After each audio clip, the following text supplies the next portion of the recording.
system is working as it was intended. And what's happening is we're just seeing the results of that system as it plays out. I do think that the social contracts can always be negotiated. I think our responsibility actually is to be constantly negotiating what that social contract looks like, how we relate to each other, how we live with one another. Greetings, good people. I'm Kumi Naidoo, and you're listening to Power, People and Planet, a series of candid conversations with activists and community leaders from around the world, aiming to tackle the biggest questions of our time.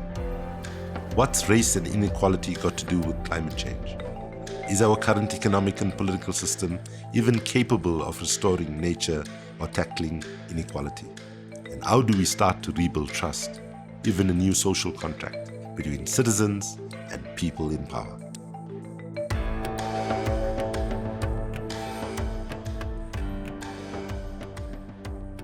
Today we have a special guest. She's a community organizer, lawyer, political strategist, Ironman enthusiast, fluent in multiple languages, with a passion for cities, education, foreign policy, and justice. She's also a former candidate for mayor of Chicago, and she's currently doing amazing work as the managing director of Diaspora Rising, an advocacy hub dedicated to strengthening the bonds amongst members of the Global Back family. And now, to embarrass her, I want to play you the video of the advert when she ran for mayor of Chicago. And this is the wonderful introduction in her own words of Dr. Amara Enyia. I know it's hard to believe it can be different, that your vote even matters, when other candidates are part of the corruption and system that got us here in the first place. I'm Amara Enyia, running for mayor. I'm not here because I've spent years chasing power in an unjust system. I'm here doing what I've been doing all of my life, challenging those in power, fighting to build systems that are equitable, just, and put people first, with innovative ideas and tested solutions based on years as a public policy expert. I'm here to finally help us make the real change that we've been waiting for, because it doesn't matter who you are or where you're from. We all deserve a high quality of life because there is more than enough for all of us. When you have a leader with a vision for Chicago that includes you. All people, all voices, one city. Amara, welcome to this conversation. And I want to launch off with a question about what was the biggest lesson you learned from running for the mayor of Chicago? Well, it is really a pleasure to be in conversation with you. So thank you for the invitation, as well as reminding me of that video, which I had forgotten about. But it really was, I did enjoy both the creation of that video and what it meant to me and sort of my foray into politics. And I will say that one of the biggest lessons that I learned in running for office, running for mayor in this instance, was the importance of being grounded in one's values prior to taking that step. Um, as you're probably aware, Chicago, the political scene in Chicago is unlike anything that I've ever seen Yeah, no, it's unique. anywhere in the It's world. unique. It is quite unique, definitely not for the faint of heart. And so, to me, one of the things that I came away from and that I was most happy about is being grounded in values so that my integrity was not compromised, that I really stuck to the values of justice, not just in what the platform was, but in how I campaigned. That even it's not just the policies and the platform, but it's also how I campaigned that reflected my values as a person. And so to me, the importance of not losing yourself and sticking to your core values and having integrity throughout the entire process, that was one of the biggest lessons that was reinforced coming out of that election process.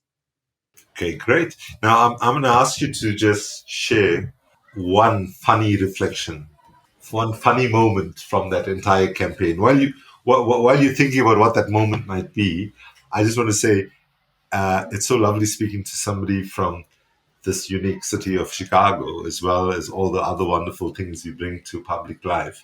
Because one of my local heroes is a woman called Laila Mendez, who's from Pilsen and is part of a local organization called Pero.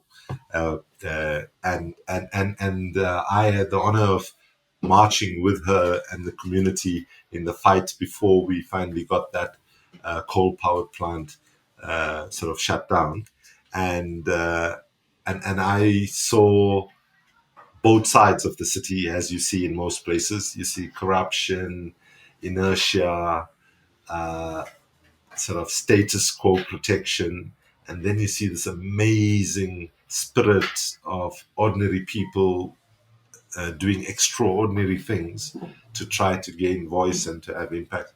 By the way, I went with some of those women to the headquarters of the company Edison in California. We went together with the petitions, and they are just the most amazing people I met. It reminded me of being in apartheid South Africa, where people used to sometimes say, "What's wrong with you guys? How can you laugh and sing and dance and so on when you are fighting such a horrible struggle?" And sometimes this is what people who live under conditions of stress actually need to keep the sense of moral side. It was not only a historical, wonderful struggle to be part of, I also just had great fun with it. So with that, can we transition Yeah. to tell me, is there anything that stands out to you? Because one of the things I think we need in this moment is even those of us who are doing serious work must not take ourselves too seriously. And and so therefore I'm pushing people to reflect on, was there anything funny, sad that stands out for you from the campaign? Yeah, no, I mean, now that you bring it up, I mean, I think you bring up a good point. Like, it is important for us to find joy in the work that Exactly. we do, and because the issues that we are grappling with and the things that we're advocating for can be very heavy, and so even in the campaign, I was very clear that I wanted the campaign to reflect me as a person. So I wanted our events to look like events that I would want to be a part of. And so one of the things for me is just did not want your typical um, politicians, these boring campaign commercials, these sort of tired slogans. And so that's why in the initial video that you saw, like my intro was running through Chicago's neighborhoods because that's actually what I do. And it's a way of engaging and connecting the city. And so even in our campaign events, we made sure that they weren't like these boring fundraisers or that one of the things that sticks out in my mind that was so much fun because we had a lot of fun events is we did an event that was geared more toward like younger people. And so we had Chance the Rapper came out and we had his whole crew. So for those who aren't familiar, if they're not familiar, Chance the Rapper is he's a rapper, obviously, out of Chicago, known around the world. Great guy, has done so much for the city, really cares about issues of justice and equity, and has been very vocal, which is why his support for the campaign it just made a lot of sense and it was really organic. And so, but of course, he has a younger demographic too of fans. And so we had this huge party at an arcade. It was like this big arcade facility with like games and all these things, and it was packed. Hundreds of people there. We had a live DJ. I can remember all of us on stage, like the campaign members of the team on stage dancing, just having a great time.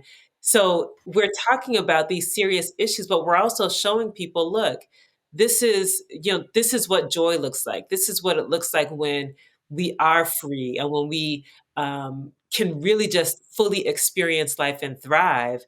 And folks could just dance, chill. It was music playing, and for hours we were there. And that to me is one of my favorite memories because I just remember us being on stage. There's hundreds of people, and then by the end of the night, everybody was on stage.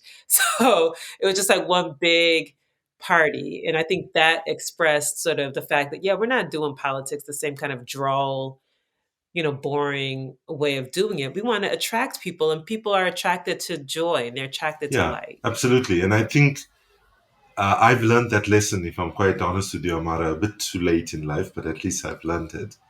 Well, I, I I reciprocate. had the reputation of being the boring, most straight activist in town, but I really have come and like speaking to Fridays for the Future, Greta Thunberg, and other young people. I was saying when we gave Amnesty gave them the Ambassador of Conscience Award in 2019. Don't let the Donald Trumps of the world take away your childhood.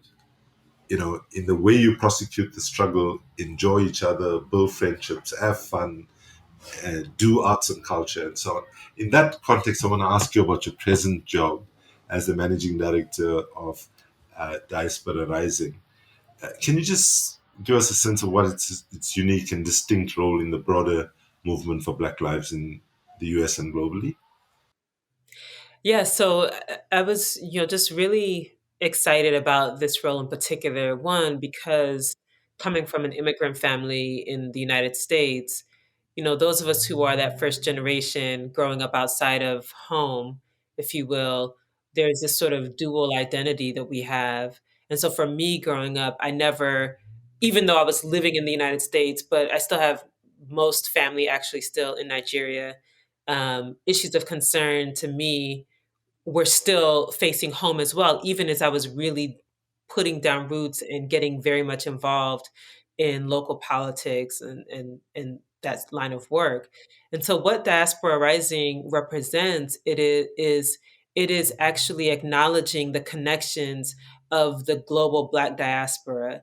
It recognizes that though we are dispersed around the world, but there are things that connect us, there are issues that connect us and that actually unite us if we're able to see that.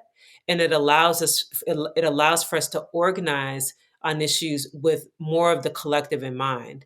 So we know, for example, what's happening has been happening for so long in the United States. Last year we had uprisings, more millions of people, tens of millions of people came out into the streets after the murder of George Floyd.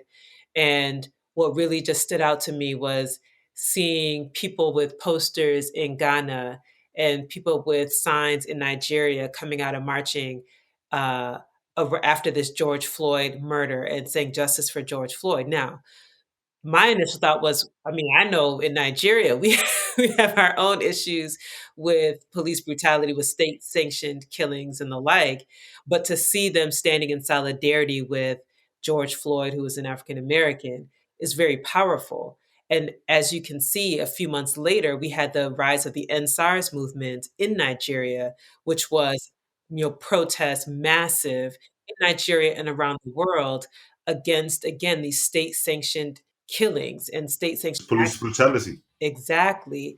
And so for me, it was okay, let's start connecting the dots because policing in the United States and then the systems of colonialism that still have their tentacles on the continent and elsewhere around the world, we have to start connecting those dots so that in our organizing and in our tactics and in our strategies, we can get to the root and actually address the root of these problems because we'll find that they're not completely independent of each other. They're not completely separate things. And so Diaspora Rising as an organization does just that. The goal is fourfold. It's to connect, educate, amplify, and advocate. So connecting the global Black diaspora, connecting with each other, whether we're in Central and South America, the US, the UK, Europe, Asia, wherever, educating because there's a lot that is unknown that people just don't know about the diaspora around the world, about the continent, about the countries on the continent, about the culture.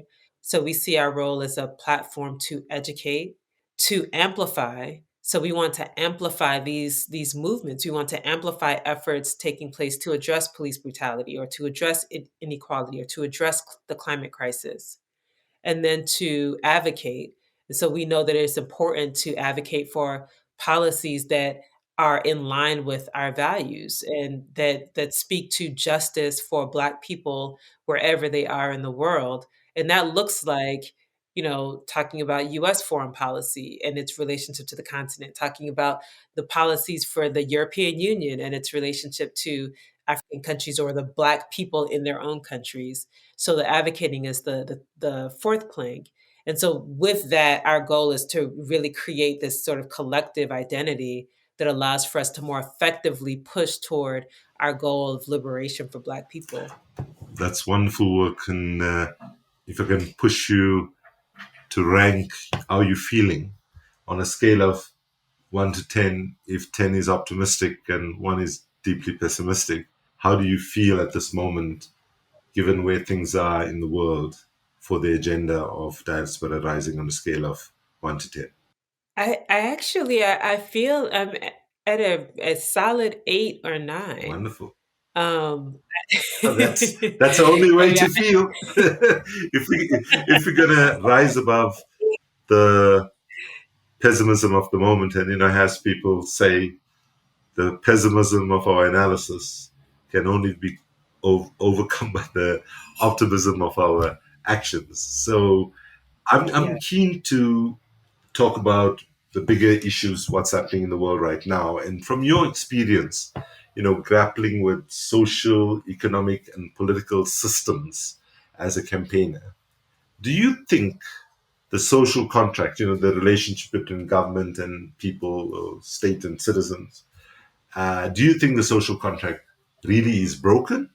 Or do you think that the system is working just fine? Meaning that actually the way the system is working is way the system is intended to work. Do you get my question? Yeah, yeah, I definitely think it's the latter. I think the system is working as it was intended. And what's happening is we're just seeing the results of that system as it plays out. I do think that the social contracts can always be negotiated. I think our responsibility actually is to be constantly negotiating what that social contract looks like, how we relate to each other, how we live with one another. But undeniably, there is a system that has already been in place, and specifically capitalism as a system. When we think about the economic systems that are driving a lot of the issues that we're facing now, and it's working, I think, as it was intended. I think people are dissatisfied, at least we're dissatisfied with the effects as we witness them. But when you think about the system of capitalism, I think it's doing what it was designed to do. And also it's doing what it was designed to do because it is constantly reified by systems of power. So when we talk about the role of, for example, corporations now, and the power that corporations have and even multinationals have in influencing political power, Absolutely. influencing government, influencing elected officials, they actually that influence reifies the system and further allows it to evolve in ways that advance their interests. So one thing for us to really have in our minds is that capitalism as a system is not a static thing, right? Sure. So sometimes we talk about it in a very flat way, like And it's not homogenous. exactly. It's certainly not homogeneous. It is multidimensional and it evolves. It is a living, almost like an organism that evolves and that is reinforced by the actors that have the power to to create the conditions under which it exists or how it evolves. And we have to understand that so that as we are developing our interventions, as we're trying to build our systems, as we're trying to dismantle that existing system, that we have the appropriate strategy and we use the appropriate tools, and that we approach it in a way that acknowledges that, as opposed to this sort of it's a flat thing that we're just kind of throwing Yeah. darts at, but it will evolve into a new form. And are we equipped to engage with that evolution? And, it's clear that none of us are saying that we have a clear step by step action plan to get to the promised land. A lot of this has to be co created. And I dare say that people who are in that world of capitalism, it's going to be their choice about whether they choose to engage with the reality of change so that their children, as well as our children, can have a life in the future or not. I think it's as stark as that.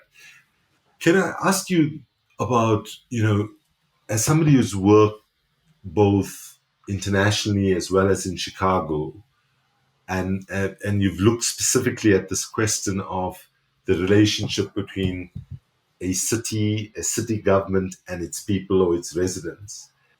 What if you woke up tomorrow, or if you were woken up tomorrow by the UN Secretary General Antonio Guterres, who said to you, Amara, please can you write one clause, right?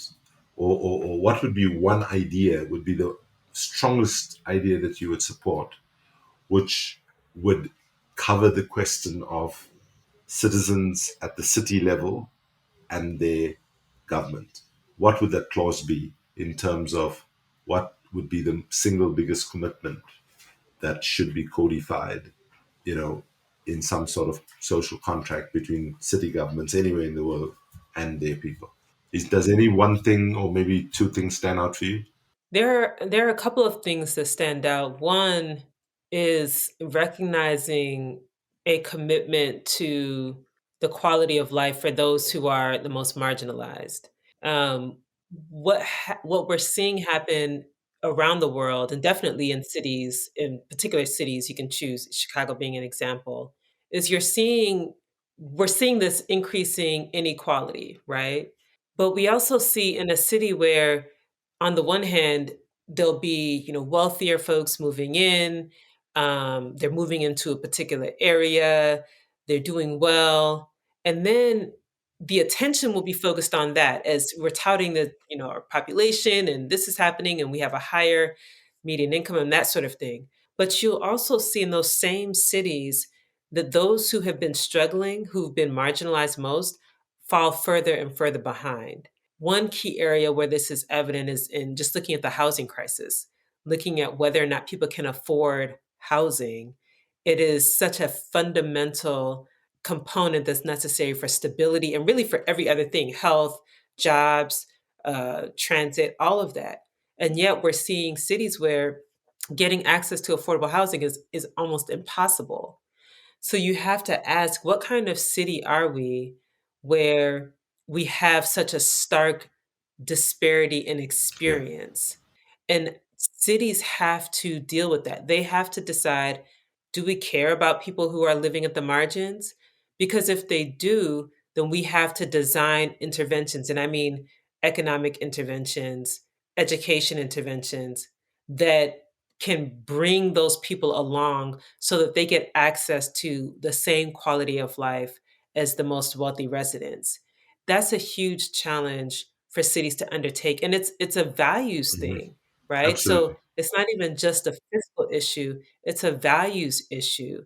And for far too many cities, they have had this sort of unequal development where those who are wealthy and doing well will keep doing well, Mhm. but then the marginalized get pushed further and further behind. And in many instances, some of the interventions that are developed, the tax policies, the fines, fees, and forfeiture structures that they use, hurt those who can least afford to be continuously hurt. So the ones who can least afford to pay are getting the most tickets. The ones who can least afford to get, speeding tickets and red light camera tickets and all these things that cities are using to generate revenue, it's hurting the most marginalized. So that is what I would say when we think about what cities are experiencing now and what moving into the future could look like or should look like. I would say it's definitely addressing the values that will then inform the fiscal policy of the city to make sure that its most vulnerable residents are not left behind. Great. Amara, does anything stand out for you in terms of comparison with, say, what faces cities in North America versus what faces cities in sub-Saharan Africa? I was just wondering whether there's any stark differences that you see from having knowledge in both worlds, or do you see them pretty, in broad terms, similar? There are definitely similarities, and I'm laughing because a friend of mine sent me this video today of a traffic. It was like a traffic jam in Lagos, and it's a semi truck, the big with the trailer, driving on the metal part of with the back right tire was just the metal part. Oh. There was no rubber for the tire. And I mean, it's terrible because I laugh because I know Lagos. I know how Nigeria is. This, as bizarre as that would be to anyone who's never been to Nigeria, been to Lagos, or to me, it was just like, well, yeah, I mean, yeah, we know what that is. And so there are differences like that where you would hardly ever see, you wouldn't see that here. I mean, unless it was like the rubber tire just popped off and they have to pull over. But to see them driving in traffic in Nigeria and Lagos it was funny to me, but, there are also similarities. So we still have to contend with, access to transportation in cities, and how can people access transit so that they can get to work, get to jobs, and so on and so forth. One of the things that I think is I see more in outside of the U.S. and in the Western context is the development of these informal settlements. So you'll have like the central area of the city, but then outside of that, you'll see the development of these informal settlements where they don't necessarily have access to transportation, waste management, electricity, all of the things that are Mhm. necessary for a better quality of life.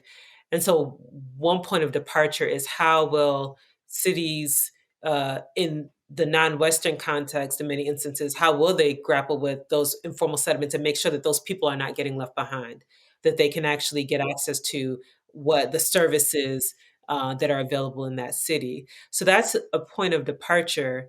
And also, I think there's an opportunity for cities because here, in the United States and in the West, there's so much that's already kind of cemented and built up, and people have this idea, well, this is how it's always been done, and but I think elsewhere, particularly in the global South, there's so much opportunity to do things better than we've done them in the Absolutely. West, and there's still space to do that. And so a lot of times, when there are new systems that are being built, it's exciting because we have a chance to build them in a way that reflects our values, and it's not just the way that it's been built everywhere else.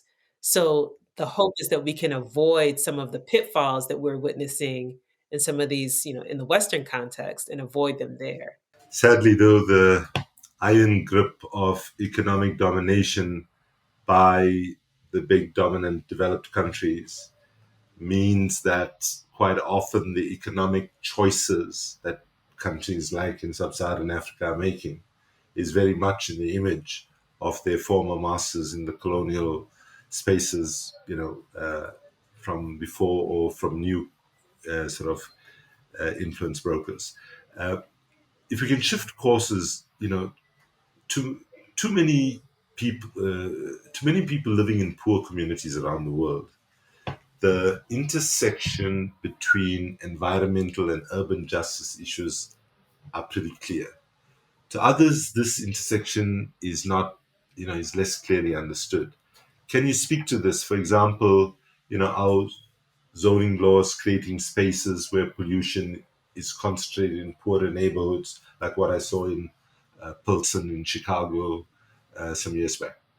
Yeah, and your experience in Pilsen, I think, is key because it really speaks to how those dynamics play out. So, we some of the challenges that folks who are living in areas that have been marginalized or are not or are under resourced or divested, we always I always think this notion of like these things just kind of happen, right? That it, just kind of popped up that way. But the reality is that a lot of these issues are the result of intentional public policies that created those circumstances. So when you think about Pilsen, or you think about right now, we have a fight going on the far southeast side of the city where a polluting company that was located in a wealthy north side neighborhood. The residents said, "Well, we don't want it here." So the city is on the verge of saying, "Okay, we'll just put it down on the far southeast side over there. But the residents on the southeast side are like, well, why? Why do we get it? Because those wealthier residents in the north side community don't want it, so that means we have to get it. That sort of environmental racism is baked into our zoning laws, is baked into the development process. And so when we're fighting those things, we have to actually call that out, that this isn't just happenstance, that the city has to change its policies for where these companies are located and if they are even allowed to operate in the city, that developers have to be put on notice that we're not going to just accept anything just because you guys are bringing money, that the health and well-being of the residents should be is the top priority. And then the education to make sure that the residents are empowered with that information, right? So I believe that we sharing information so that people can make the decisions that are in their own interests is the best role that we can play, especially as organizers. And so when we start to explain, okay, this is how the zoning laws in the city work. This is why this company is coming down to your neighborhood. Then they can say, okay, well, we don't like that. Now we can develop strategies for how we're going to fight against that. So connecting those dots, because in a lot of these instances, especially when it comes to like environmental issues and public health, you're seeing the effects of that. You have higher instances of cancer, right? So if you go down to, there's a town in Louisiana where so many people have cancer. Well, it's because this company, I think it's an oil company, has contaminated the watershed there. And so they didn't find out until years later when people are just, getting cancer and dying, that this was the reason for that. And a lot of times the power structure will obscure those things. Obscure and defend the polluters. Exactly. And don't you have a sense that the way the whole system is designed, there's a labyrinth of rules and procedures which make it really difficult for ordinary people to just navigate the system, because basically they strangulate you in bureaucracy. And even if you have a decent level of literacy, it can be really difficult, to just, and that I've seen sadly in far too many places in the world. Amara, I just wanted to just get a sense of how you're managing the, we need to redefine the terms of the relationships between leaders and governments from the local government level to the global level, right? From the UN all the way down to local governments, or even sections of local government, if we're going to get serious about addressing the challenges that we face. Now, you've straddled, like me, sort of grassrootsy work as well as global work, and I might be moving in the other direction from you at the moment, but you've just moved from more local work to more sort of transnational work or international work. How do you find that change or focus? Are the things that stand out to you? Are the things you're learning as a result of it? Yeah, so it's been sort of a enlightening, I think, transition, if you will. But what I'm learning is that being grounded in the fundamentals has been very helpful. So because I did start locally, I mean, I started, down at the neighborhood level as an organizer, and Local, local, local, super local. yes, very exactly, like hyper local. And a lot of what I learned from that, I'm using now. So the the ways of engaging people, the ways of entering into a situation, or the genesis of an advocacy campaign, or whatever the fight is going to be, how we engage, how we situate ourselves with our allies, with our adversaries, and with the folks who haven't been brought on board yet, right? Which is the masses. Those lessons have been useful and I think helpful even now doing work at the international level, because there are some things that are similar. So, for example, we are trying to establish the permanent forum for people of African descent at the United Nations. And we have a group of allies. These are civil society folks from around the world. But we also know that within the United Nations, everyone in the General Assembly is not on board with the notion of a permanent forum on people of African descent, Sure. right? So we have to win them over. So some of those same tactics, Yeah.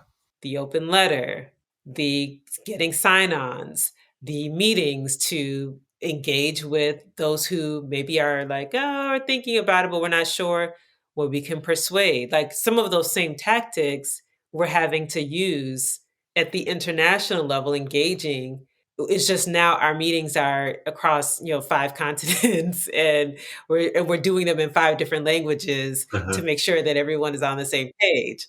So I love that a lot of those lessons, and some of them were hard lessons that I learned as coming up as an organizer and just learning how to do this work, that I can now apply some of that, and apply actually a lot of it even at the international level, which has been that's been rewarding for sure. That's great. I have a good sense of what you, the journey you're traveling, because actually I have Sure. exactly the same background in the US, to where I started. Literally, my activism started on the street where I lived. So at the age of Yes. 15, Yes. 16. So how are you feeling about this moment of history we're in? Because right now, I'm hearing a lot of people say we need to redefine the terms of our relationship between citizens and their leaders. And because things are broken, we're running out of time on climate, the inequality has reached such a level that it's completely unsustainable, etc., etc. So, at one level, this moment, especially with the pandemic and the horror that it's brought, is a moment of like extreme pessimism for activism, right? But what I'm hearing also is very interesting, that a lot of people say, yeah, that is the situation, yeah. But I don't remember another moment in my living memory where I can see the possibility for serious structural and systemic change, big, bold change that changes our energy system, our economic system, and so on. Where do you fall on that spectrum? Are you feeling sort of more optimistic about the possibilities, or more pessimistic about how bad things are? I'm definitely feeling optimistic, um, because I believe in the power of disruption, just the power of disruption. Now, what happens after that disruption depends on what we're doing. It depends on, how active, how engaged we are, what we're pushing. But I believe in it because I value anything that moves us away from the status quo, particularly around the injustices that we've seen and just these dynamics around the world. So when with the pandemic, I mean, that interruption, it creates space. Now, I feel that our responsibility is to figure out what to do with that space. I believe that when the space has been created, you step into it, you stretch your arms out, you stretch your legs out, you take up as much space as possible. And that's kind of how I see this moment that we're in. Like there's a space that's been created that none of us predicted, right? We didn't think we'd be sitting at home for a year Yeah, and, wearing masks and, all of these things that were inconceivable before have now happened. there's also a space for ideas, for new ideas, right? Yes, And new ways of doing yes, things as well. yes. That's the key. Like just new ways of doing things, new ways of thinking about things. And so instead of just kind of going with it, we can actually say, okay, well, if this is okay, let's do this, let's expand, let's start to. So, what can we do with the space that's been created? I think is the source of my optimism because I feel like there's so much we can do that we would not have been able to do, or would have been much more difficult without these interruptions, these disruptions that we've been experiencing. Now, before we say goodbye, I need to squeeze in one more question about the sort of relationship between the struggle for racial justice and the struggle for environmental justice generally, and climate justice specifically. Sort of what are the connections, what are the tensions and challenges? And I'm reminded here that when I was appointed to head up Greenpeace, Van Jones had just been appointed as President Obama's Green Job Czar. And one newspaper ran an article about both of us starting these roles and said why it is so difficult to be black and green at the same time. So, can you just reflect on because I feel very strongly we need to bring these two agendas together. It's critically important. I know it's difficult, but I'd like to get your sense on the possibilities there. Yeah, I agree with you. It is critically important. Climate justice is racial justice. I mean, we cannot talk about climate justice without talking about racial justice because the global south primarily is dealing with the brunt of the climate crisis, which is falls within it's largely all of the Western countries. The economic system that has been foisted on the rest of the world has created the conditions for the climate crisis. But when you look at who's bearing the brunt of that, it is the expanding Sahara Desert and how that's pushing people further and further south. It is looking at these category 5 hurricanes in the Bahamas that they're saying are now going to be the norm. It's the fact that in Louisiana, every storm is a bad storm. It's the fact that there was freezing in Texas, people freezing to death in Texas, in Yeah, the that United was amazing to States see. in winter, like just these bizarre occurrences. But who's bearing the brunt? It's everywhere else around the world, and the most developed countries who have taken advantage of capitalism, have taken advantage of their power, have now disadvantaged and put in peril most of the rest of the world. And so we can't talk about the climate crisis without talking about how it affects the majority of people around the world who happen to be people of color. And if we're not having those conversations, any entity that's not having those conversations, I would question their level of seriousness about really addressing climate issues. Thank you, Amara, and thank you for your vision, your courage, your willingness to uh, not only think out of the box, but be willing to throw the box away altogether. So thank you for joining us today and sharing your wisdom. I really hope that the messages that you've shared with us reach large parts of civil society, but also those in power. And I very much look forward to the work that you're doing with Diaspora Rising. And we've been having the pleasure of listening to an amazing voice, Amara Enyia. Watch this voice. You're going to see her do great things. Thanks for listening to this episode of Power, People and Planet. The show is produced in association with the Green Economy Coalition, one of the world's biggest global alliances fighting for green and fair economies. We would love your help to spread the message of this podcast and the conversations within, so please do follow us and leave a review wherever you get your podcasts. See you next time.